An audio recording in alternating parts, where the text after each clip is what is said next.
20, if each person gonna spend $20, $30, 100,000 people times 30 is $3 million. So I spent my $40 to save the black community $3 million.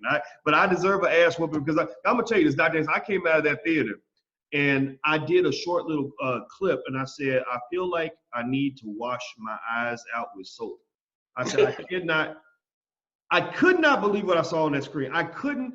It was like I really thought when I went in, I thought that it was not going to be as bad as I thought. I said, maybe something's wrong with me. Maybe I just get too riled up and I'm hearing all these terrible things. And it was terrible. I could not believe that they would put something like that on screen, but I also could not believe that so many of our people supported something like that. I think that's very, very frightening because the movie actually made more money than they thought it was going to make. It was supposed to make 7 to 9 million. It made 12 million. So there are a lot of black people who really feel this was a feel-good movie for the black community, which says, maybe we got a long way to go. What do you think? Well, and that defeats the purpose of my books. In all of my books, I try to explain all this stuff to black folk. Now, again, you talk about these characters, these fictional characters in this movie about Harriet Tubman. But in reality, they did do some of that. You know why they did it? Because they did it intentionally to maintain control of black slaves.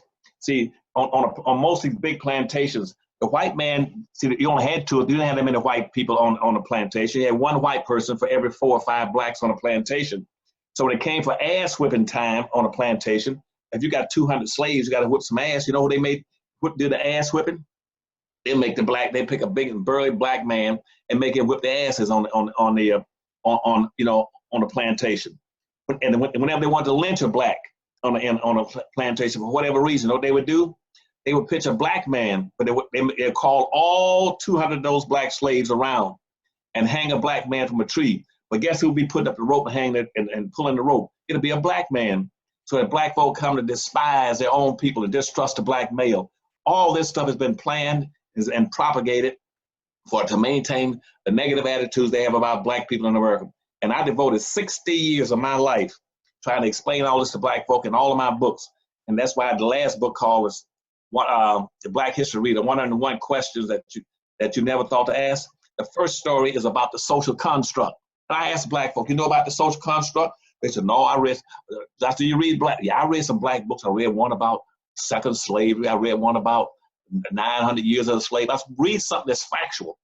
That gives you facts, but more importantly, back to what the Bible admonishes you to do, to get knowledge, but more importantly, get understanding.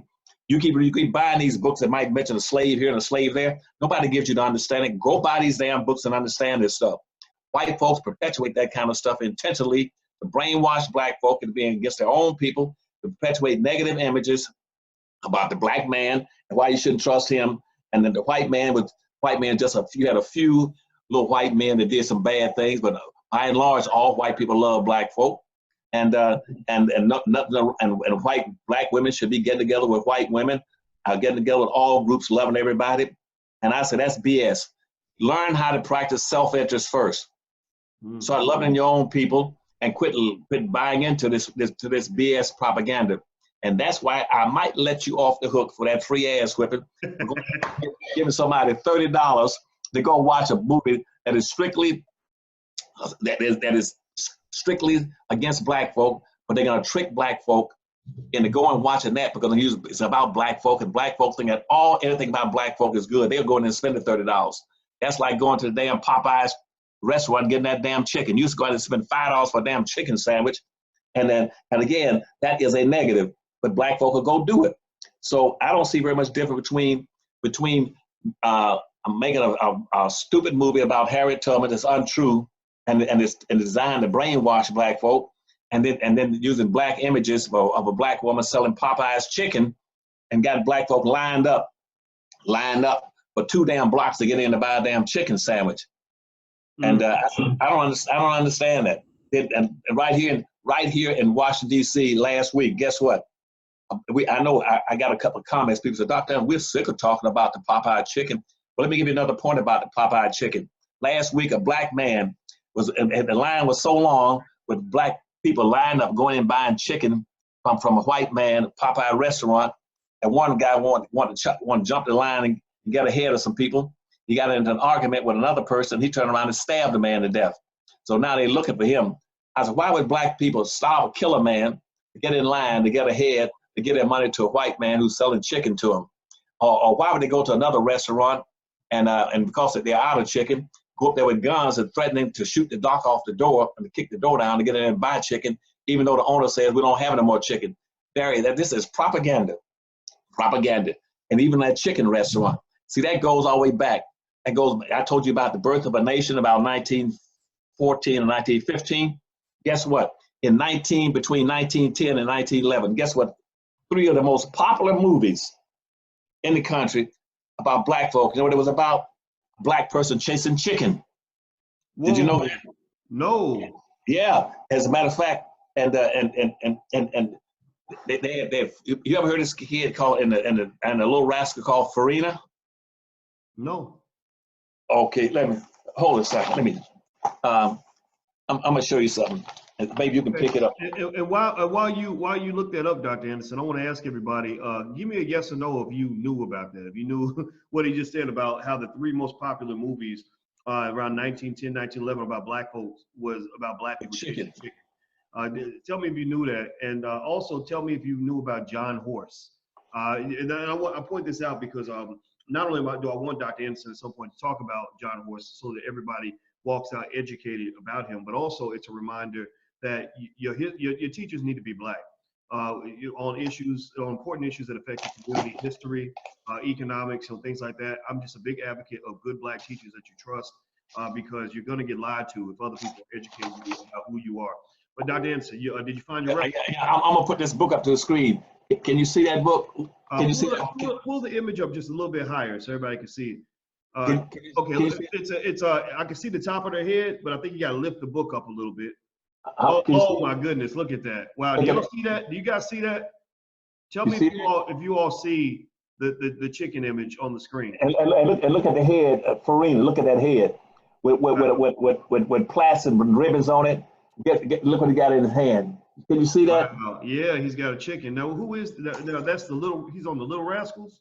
Yeah, and that was way before. That was a premiere to the Real Rascals. This called a Rastus. And they made these chicken, Running with a Chicken, Stephen Fletcher with a Running with a Chicken. They had a movie, one of the big movies called Rastus and the Chicken Thief Stealing.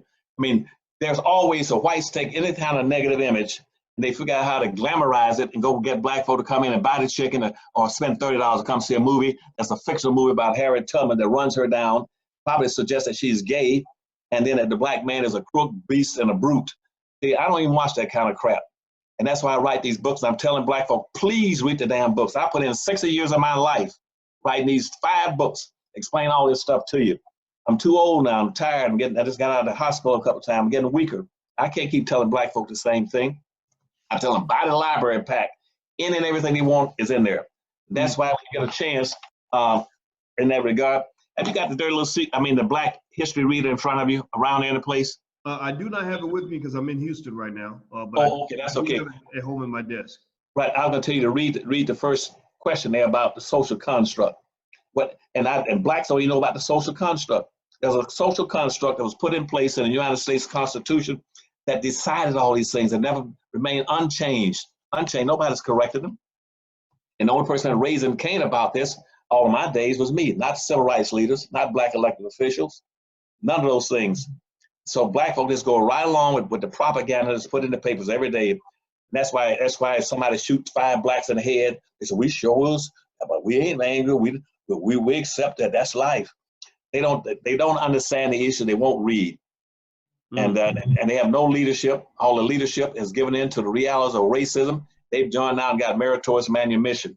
All your blacks who got a high income in entertainment with football, basketball, baseball, tennis ball, golf ball, dancing, singing, telling jokes. They got meritorious manumission. They ain't gonna do anything for black folk. Your black elected officials, they're busy trying to carry water for the Democratic Party and for all the other fictionalized and fabricated new groups in America. Nobody cares about black folk, and I guess I'm the only sucker in America. I spent 60 years. I'm the sucker. That's why I'm poor and impoverished, because I'm just that damn stupid to always try to go through history and try to explain black things.